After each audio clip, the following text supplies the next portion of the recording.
अस्सलाम वालेकुम स्टूडेंट। बेटा आज हमारा 8 चैप्टर से टॉपिक है फंजाई का। अगला जो हमारा ग्रुप है उसके अंदर है डिटेरोमाइकोटा। डिटेरोमाइकोटा को डिटेरोमाइसीड्स या इम्परफेक्ट फंजाई का नाम भी दिया जाता है। बेसिकली ये मुख्तलिफ तरह की फंजाई का एक ग्रुप है, हेट्रोजीनस ग्रुप है जिसके अंदर मुख्तलिफ तरह की फंजाई पाई जाती है। इस ग्रुप के अंदर स्पेशली उन फंजाइज को रखा गया है जिनके अंदर उन फंजाई को रखा गया बेटा जिनके अंदर जो सेक्सुअल फेजेस हैं उनके बारे में नहीं पता। ठीक है, बाद में जब देखा जाता है, इनके ऊपर रिसर्च होती है, इनके अंदर सेक्सुअल फेजेस डिस्कवर होते हैं, तो वो जिस ग्रुप से मिलते जुलते सेक्सुअल फेजेस होते हैं उस ग्रुप के अंदर रख दिया जाता है। ठीक है, अगर हम क्लब फंजाई की बात करें, उसके अंदर अगर क्लब शेप स्ट्रक्चर होगा तो उसको उसके अंदर रख दिया जाएगा, बेसिडोमाइकोटा के अंदर रख दिया जाएगा। अगर एस्कस लाइक स्ट्रक्चर होगा तो उसको एस्कोमाइकोटा के अंदर रख दिया जाएगा। ठीक हो गया। तो जो मुख्तलिफ तरह की फंजाई हैं जिनके अंदर सेक्सुअल फेजेस को ऑब्जर्व नहीं किया गया, डिस्कवर नहीं हुई है, उनको उठा के तमाम इसके अंदर रख दिया गया है। जिस तरह से उनके अंदर दरियाफ्त होते रहते हैं, उनके सेक्सुअल फेजेस के बारे में पता लगता रहता है, उनको जो एप्रोप्राइवेट फाइलम होते हैं उनके अंदर उठा के रख दिया जाता है। डिटेरोमाइकोटा को बेटा डिटेरोमाइसीड्स या इम्परफेक्ट फंजाई के नाम से जाना जाता है। This heterogeneous group include all such a fungi in which sexual phases has not been observe. वो तमाम फंजाई हैं जिनके सेक्सुअल फेजेस अभी तक इनके अंदर ऑब्जर्व नहीं हुई। ठीक है, related to the other phylum, most of them are related to their sexual reproducing relative of ascomycetes. ठीक है, ज़्यादातर क्या है बेटा एस्कोमाइसीड से रिलेट है। कुछ क्या है बेटा इसके अंदर बाकी दो फाइला जाइगोमाइकोटा और बेसिडोमाइकोटा से भी मिलते जुलते हैं। अच्छा, ये इसके अंदर काफ़ी इंपॉर्टेंट सवाल है, पैरासेक्सुअलिटी, ये बहुत दफ़ा आ चुका है। फंजाई के अंदर बता रहा है बेटा despite absence of sexual reproduction, imperfect fungi के अंदर कहता है बावजूद इसके कि सेक्सुअल रिप्रोडक्शन नहीं होती, इनके अंदर एक खास तरह का जेनेटिक रिकॉम्बिनेशन होता है। उस जेनेटिक रिकॉम्बिनेशन को पैरासेक्सुअलिटी का नाम दिया जाता है। इसके अंदर क्या होता है बेटा, in which portion of chromosome of two nuclei lying in the same hyphae are exchange. दो न्यूक्लियाई जो एक ही हाइफी के ऊपर मौजूद है क्रोमोसोम के अंदर, वो आपस में क्या हो जाएंगी, एक्सचेंज हो जाएंगी। बात समझे, एक ही हाइफी के ऊपर बेटा मौजूद है, दो अलग अलग न्यूक्लियाई को क्या हो जाएंगी, एक्सचेंज हो जाएंगी। एग्जाम्पल मैं आपको देता हूँ ये पैरासेक्सुअलिटी की। एक हमारे पास हैप्लॉइड बेटा होमोकैरियोन है, दूसरा हमारे पास ये है, दो अलग अलग है। मैंने एक को जरा सर्कल से जाहिर किया, एक को मैंने जो न्यूक्लियाई है उसको डार्क कर दिया। ठीक है, ये भी हैप्लॉइड है, ये भी हैप्लॉइड है। ये है होमोकैरियोन, इसके अंदर एक तरह के न्यूक्लियाई, इसके अंदर एक तरह के न्यूक्लियाई। अभी मैंने क्या बताया बेटा, दो न्यूक्लियाई आपस में एक हाइफी के ऊपर जो मौजूद हैं वो एक्सचेंज हो जाएंगे। अब ये दोनों हाइफी आपस में एक दूसरे के साथ फ्यूज हो गए। ठीक है, ये हैप्लॉइड है तो इसे एन से लिखा जाएगा, इससे लिखा जाएगा, इसको एन से लिखा जाएगा। ठीक हो गया। उसके बाद ये दोनों हाइफी क्या हो जाएंगी, एक दूसरे से एक्सचेंज हो जाएंगी। यहां पे बात की जाए हैप्लॉइड हेट्रोकैरियोन, इसको मैंने होमोकैरियोन का नाम दिया क्योंकि इसके अंदर एक ही तरह के न्यूक्लियाई थे। यहाँ पे हैप्लॉइड हेट्रोकैरियोन का नाम दिया गया क्योंकि यहाँ पे दो अलग अलग न्यूक्लियाई आपको नजर आ रहे हैं। आपको डॉट वाला भी नजर आ रहा है जो डार्क है, आपको लाइट वाला भी नजर आ रहा है। अब ये दोनों क्योंकि एक दूसरे के साथ फ्यूज नहीं हुई तो हमने n+n लिखा है, इनको इकट्ठा अभी हमने नहीं किया। अगले फेज के अंदर बेटा क्या हो जाएगा, ये दोनों न्यूक्लियाई आपस में एक दूसरे के साथ फ्यूज हो जाएंगे। देखें आपको मैंने आप यहाँ पे हाफ किए, हाफ मैंने डार्क बना दिया, हाफ मैंने लाइट कर दिया। ये है बेटा डिप्लॉइड। डिप्लॉइड क्यों है, ये दोनों न्यूक्लियाई एक दूसरे के साथ एक्सचेंज कर चुकी हैं। अगर हैप्लॉइड n है तो डिप्लॉइड क्या हो जाता है, 2n हो जाता है। डिप्लॉइड क्या हो जाता है, 2n। ये डिप्लॉइड है, इसी के अंदर हैप्लॉइड भी मौजूद है, इसी के अंदर डिप्लॉइड भी मौजूद है। इस तरह के मेथड को, इस तरह जिसके अंदर न्यूक्लियाई बेटा फ्यूज हो जाती हैं एक ही हाइफी के अंदर, इस तरीके को नाम दिया जाता है पैरासेक्सुअलिटी। ठीक हो गया। If sexual structure are found in on an imperfect fungus, किसी भी अगर इम्परफेक्ट फंगस के अंदर सेक्सुअल स्ट्रक्चर मिल जाए, इसको मुनासिब अपने फाइलम के अंदर रख दिया जाता है। इनकी क्लासिफिकेशन किस बेस के ऊपर की जाती है? Biologist now can classify most imperfect fungi on the basis of DNA sequence. ठीक है, अब साइंटिस्ट ने क्या करना शुरू किया? अब बायोलॉजिस्ट ने बेटा फंजाई को उनके डीएनए की बेस के ऊपर अलग अलग ग्रुप के अंदर इम्परफेक्ट फंजाई को रखना शुरू कर दिया है। उसकी वजह क्या है? उन्होंने कहा कि सेक्सुअल रिप्रोडक्शन का मेथड मिले ना मिले, अगर डीएनए इसका जाइगोमाइकोटा से मिलता होगा उसके अंदर रख देंगे, एस्कोमाइकोटा से मिलता होगा डीएनए अगर किसी इम्परफेक्ट फंजाई का, तो उसको एस्कोमाइकोटा में रख देंगे, और इसी तरह से अगर बेसिडोमाइकोटा के साथ किसी का डीएनए सीक्वेंस मैच करता होगा तो उसे उसके अंदर बेसिडोमाइकोटा के अंदर ही उठाकर रख देंगे। कहते हैं किस बेस के ऊपर क्लासिफाई किया जाता है? डीएनए के सीक्वेंस के ऊपर। दो सेक्सुअल स्ट्रक्चर इनके अंदर बेशक मौजूद हो या ना, अभी तक ऑब्जर्व हो या ना हो। एग्जाम्पल है हमारे पास penicillium, aspergillus, alternaria, fusarium, helminthosporium are some of the economical deuteromycetes. ठीक है, ये तमाम की तमाम क्या है? ड्यूटेरोमाइसीड्स की ही एग्जाम्पल है। अच्छा, इसके अंदर एक हम लोग पढ़ेंगे बेटा, वो है पेंसिलियम। पेंसिलियम बेटा ब्लू ग्रीन कलर की मोल्ड है, वाइट सेप्रोट्रॉफिक स्पीशीज है। सेप्रोट्रॉफ के बारे में मैंने आपको बताया था। सेप्रोट्रॉफ बेटा उन जानदारों को कहते हैं जो डेड डिकेइंग ऑर्गेनिक मैटर से अपनी खुराक हासिल करते हैं। ठीक है, ये अपनी खुराक कहाँ से लेंगे? फ्रूट से, ब्रेड से। इनके अंदर हाइफी कौन सी मौजूद है? सेप्टेट हाइफी मौजूद है। इस हाइफी को सेप्टेट का नाम क्यों दिया गया है पेंसिलियम की, ये मैं आपको आगे जाके बता दूं। अगर हम लोग पेंसिलियम के कोनिडिया की बात करें, आपको पेंसिलियम दिखाते हैं बेटा, ये है एक पेंसिलियम का structure. It's a brush like structure. ये क्या है? एक ब्रश की तरह का स्ट्रक्चर है। ठीक है, ये आपको नजर आ रहा है, ब्रश की तरह का स्ट्रक्चर है। माइसीलियम क्या है? इसका सेप्टेट है, इसके अंदर पर्दा मौजूद है, क्रॉस वॉल मौजूद है।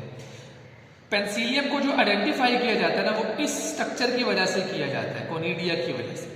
ठीक है, ब्रश लाइक कोनिडिया, और जिसके ऊपर ये लगे हुए उसे क्या नाम देते हैं? कोनिडियोफोर का नाम दिया जाता है। ये कौन है बेटा? ये स्ट्रक्चर है एक पेंसिलियम का। ठीक है, ये क्या है? पेंसिलियम है, जिसके अंदर आप देख सकते हैं सेप्टेट माइसीलियम मौजूद है, कोनिडियोफोर है, उसके ऊपर क्या लगे हुए? कोनिडिया मौजूद है। ये हमारे पास एक क्या है? पेंसिलियम का स्ट्रक्चर है। इंपॉर्टेंट शॉर्ट क्वेश्चन है, पेंसिलियम के बारे में पूछ लेते हैं। तो penicillium reproduce asexually by the means of naked spore. Naked spore उन्हें क्या नाम दिया जाता है? कोनिडिया। ये conidia, conidia.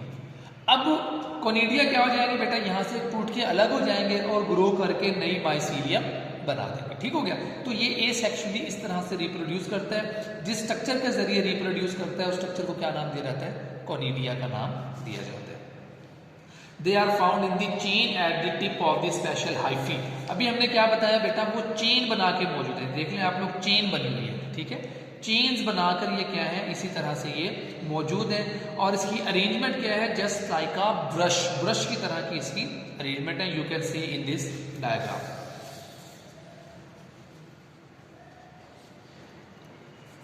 Conidiophore which are brush like arrangement is conidia is the characteristics of penicillium। ये जो brush like structure है ये इसकी पहचान है।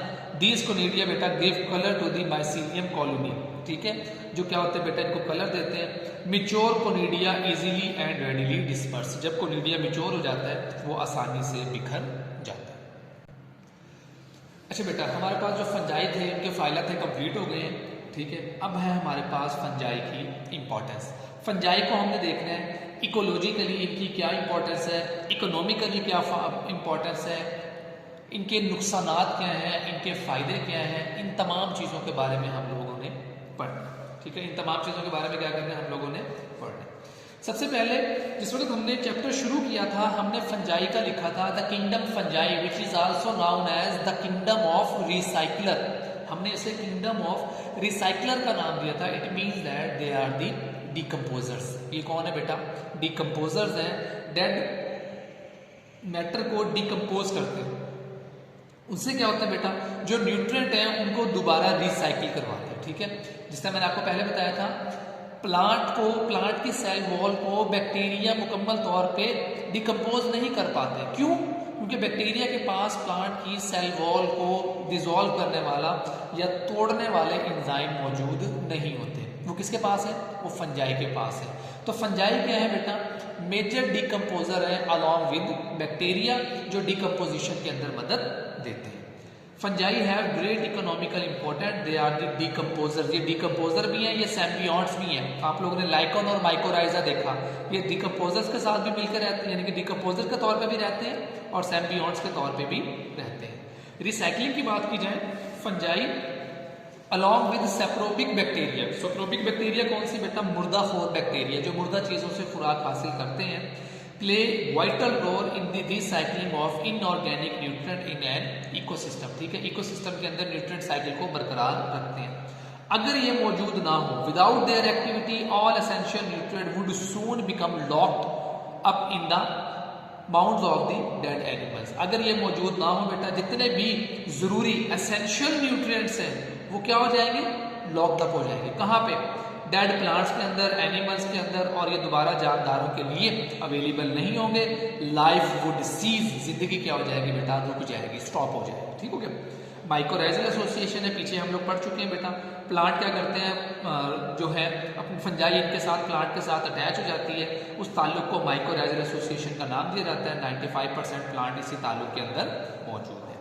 उसके बाद भी बात की जाए इकोलॉजिकल सक्सेशन, लाइकन बेटा ग्रो ऑन दी रॉक, चट्टान के ऊपर, किसी के ऊपर ग्रो कर सकती है, उसको तोड़ती है। Setting stage for organism during the course of succession, वो जो बंजर जमीन है उसको दोबारा इस्तेमाल के काबिल बना देती है, इकोलॉजिकल सक्सेशन के अंदर मदद देती है। बायो इंडिकेटर के तौर पर भी इस्तेमाल होती है। तो क्या है बेटा? गुड बायो इंडिकेटर है ऑफ एयर क्वालिटी, को मुख्तलिफ तरह की पोल्यूशन के हिसाब से ये सेंसिटिव होते हैं। उसके बाद बायो रेमिडिएशन, ये शॉर्ट क्वेश्चन है इंपॉर्टेंट। बायो रेमिडिएशन क्या है? Some fungi are also use for bioremediation. Bioremediation का मतलब क्या है? इन्वायरमेंटल पोल्यूशन को लिविंग ऑर्गेनिज्म के जरिए खत्म करना या कम करना। ठीक है, डिग्रेडेशन, कम डिग्रेड करना या रिमूव करना, किस चीज को? इन्वायरमेंटल पोल्यूटेंट्स को लिविंग ऑर्गेनिज्म के जरिए। ठीक है, लाइकन क्या करती है बेटा? ये जो मुख्तलिफ तरह के एयर पोल्यूटेंट होती हैं उनको अपने अंदर जज्ब कर लेती हैं, जिसकी वजह से हवा के अंदर मौजूद जो पोल्यूशन है उसकी मिकदार को कम किया जा सकता है। उसके बाद अगर हम लोग इकोनॉमिक गेन्स की बात करें, economic fungi give economic gains by the fungi commercial importance. इसके अंदर फंजाई कौन सी है बेटा? खाने वाली भी मौजूद है। एडिबल फंजाई कौन सी है? एडिबल, खाने वाली है। सर्टेन फंजाई आर एडिबल, तकरीबन 200 के करीब मशरूम है, जिसके अंदर अगेरिकस कप है, morels, morchella, esculenta, truffles, underground fruiting bodies, ascomycetes, tuberous, ये तमाम की तमाम खाने में इस्तेमाल होती है। यानी कि बहुत बड़ी इनकी इकोनॉमिक इंपॉर्टेंस किस हिसाब से बेटा? खुराक के हिसाब से भी ये इस्तेमाल होती है। उसके बाद अगर हम लोग बात करें, कुछ मशरूम क्या है? पॉइजनस मशरूम है, जहरीली है। Beware of poisonous mushroom, इनके अंदर बेटा जहरीली भी हैं, जिसके अंदर टोडस्टोल है, डेथ कैप, डेथ एंजल, जिसका नाम क्या है बेटा? एमानिटा, जैको लैट्रन मशरूम, ये तमाम की तमाम क्या है? जहरीली हैं, हाईली पॉइजनस हैं, इनको खाने से इंसान की मौत वाकई हो सकती है। अच्छा जी, अगला टॉपिक है हमारे पास फूड इंडस्ट्री के अंदर फंजाई का क्या किरदार है। फूड इंडस्ट्री में इस्तेमाल होती है स्कैरोमाइसिस सिरेविसाई बेटा, जिसका नाम है यीस्ट आमतौर के ऊपर। ठीक है, because of their fermenting ability, fermentation के अंदर मुख्तलिफ तरह के प्रोडक्ट्स बनाने के अंदर इसका इस्तेमाल किया जाता है। खमीर उठाने के अमल, जिसे आम जुबान में कहते हैं, ये ब्रेड बनाने में और मशरूबात बनाने में इसका इस्तेमाल किया जाता है। Penicillium species are use for giving flavour, जायका देने के लिए, खुशबू देने के लिए, और चीज़ पनीर को उसकी पहचान देने के लिए पेंसिलियम स्पीशीज का इस्तेमाल किया जाता है। उसके बाद है aspergillus, some species of aspergillus are use for fermenting. अच्छा बेटा, मैंने आपको जिस तरह अभी बताया, पेंसिलियम की स्पीशीज चीज़ को कलर देने के लिए इस्तेमाल होती है, उसको जायका देने के लिए, उसको फ्लेवर देने के लिए इस्तेमाल होती है। Aspergillus species, some species of aspergillus are use for fermenting, producing soya sauce, soya paste वगैरह बनाने के लिए इस्तेमाल की जाती है। इसी तरह से बेटा जो सिट्रिक एसिड, जिसे आम जुबान में सिरका कहते हैं, सिरका किससे हासिल किया जाता है? एस्पेरिगुलस स्पीशीज से ही हासिल किया जाता है। थर्ड इसकी इंपॉर्टेंट क्या है? Source of antibiotic. आपको पता है बेटा मुख्तलिफ तरह की जो मेडिसिन हैं वो भी हासिल की जाती हैं। पेंसिलियम सबसे पहले एंटीबायोटिक थी। ये एमसीक्यूज है जिसको अलेक्जेंडर फ्लेमिंग ने, ए फ्लेमिंग का मतलब क्या है? अलेक्जेंडर फ्लेमिंग ने 1928 के अंदर पेंसिलियम नोटाटम से हासिल किया। ठीक है, ये क्या है? पेंसिलिन है, एंटीबायोटिक के तौर पे इसका इस्तेमाल किया जाता है। उसके बाद है लोवेस्टैटिन।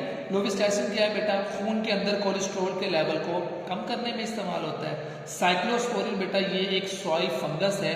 ये जब ऑर्गन ट्रांसप्लांट किए जाते हैं, जब ऑपरेशन किया जाता है, उस दौरान ट्रांसप्लांट रिजेक्शन को रोकने के लिए, अज़ा ज़ाया ना हो जाए जो हम ट्रांसप्लांट कर रहे हैं, उससे बचने के लिए इसका इस्तेमाल किया जाता है। एर्गोटीन है, इसका इस्तेमाल किया जाता है माइग्रेन। माइग्रेन कहते हैं आधे सर का दर्द। ठीक है, तो माइग्रेन के अंदर इसका इस्तेमाल किया जाता है। उसके बाद है ग्रीसियोफ्लूविन। ये अगर फंगल ग्रोथ हो जाए, अक्सर दफ़ा फंजाई की वजह से हाथ के ऊपर निशान पड़ जाते हैं। ठीक है, तो फंगल ग्रोथ को कंट्रोल करने के लिए इसका इस्तेमाल किया जाता है। उसके बाद बेटा नेचुरल डाइज है, जो लाइकन से मुख्तलिफ तरह के कलर हासिल किए जाते हैं, जिनको कपड़ा रंगने में इस्तेमाल किया जाता है। बेटा लास्ट टॉपिक है हमारे पास बायोलॉजिकल रिसर्च। मुख्तलिफ तरह की बायोलॉजिकल रिसर्च के अंदर भी फंजाई का इस्तेमाल किया जाता है। यीस्ट आर हैवीली यूज, खमीर जो हमने पीछे बताया बेटा, जेनेटिक मॉलिक्यूलर बायोलॉजी रिसर्च के अंदर इसका इस्तेमाल किया जाता है, क्योंकि ये तेज़ी के साथ ग्रो करता है और जितना तेज़ी के साथ ग्रो करेगा उतना ही इसका पास जेनेटिक पूल भी ज़्यादा होगा। ठीक हो गया, यानी कि जीन्स उतने ही ज़्यादा हमारे पास होंगे, उतनी ही ज़्यादा बेहतर हम स्टडी कर सकें। Yeast were the first eukaryotes. Yeast बेटा पहला यूकेरियोट था जिसका मुकम्मल जेनेटिक इंजीनियरिंग में इस्तेमाल किया गया। 1983 के अंदर, ये एमसीक्यूज है, first functional chromosome was made in the artificial chromosome. Artificial जो क्रोमोसोम बनाया गया वो किसका बनाया गया? Saccharomyces cerevisiae which is known as yeast. The same yeast was the first eukaryote whose genome sequence was completely study. यही बेटा जो था यीस्ट, 1996 के अंदर इसके जीन सीक्वेंस को मुकम्मल तौर पे स्टडी किया गया। Yeast are also being investigated for the production of some hormones. कुछ हार्मोन्स बनाने के अंदर भी यीस्ट का इस्तेमाल किया जाता है। पिंक ब्रेड मोल्ड न्यूरोस्पोरा, ये किसके अंदर इस्तेमाल किया जाता है? जेनेटिक रिसर्चेज में भी इसका इस्तेमाल किया जाता है। यहाँ पे बेटा हमारे पास जो इंपॉर्टेंट का टॉपिक है वो ख़त्म हो गया। कल हम लोग देखेंगे कि फंजाई की वजह से प्लांट्स और एनिमल्स के अंदर कौन कौन सी बीमारियाँ पैदा होती हैं। Thank you.